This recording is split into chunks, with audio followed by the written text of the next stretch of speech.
12 बज गए हैं, लेकिन मैं आपसे 5-7 मिनट के बाद बात करके फिर हम सारे कौमी तराना गाएंगे और फिर जश्न मनाएंगे आतिशबाजी का 14 अगस्त का।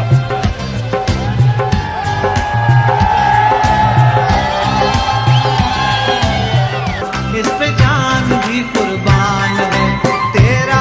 ये इमरान खान कभी नहीं चाहेगा कि उसकी फौज कमजोर हो, वो चाहेगा कि उसकी फौज एक मजबूत इदारा हो।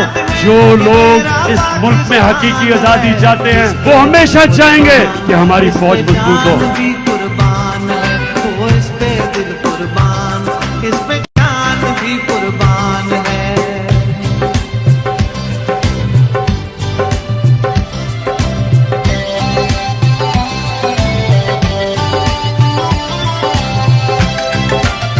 वो मुल्क खुशकिस्मत है जिसकी माएं और बहनें आजादी का जज्बा रखती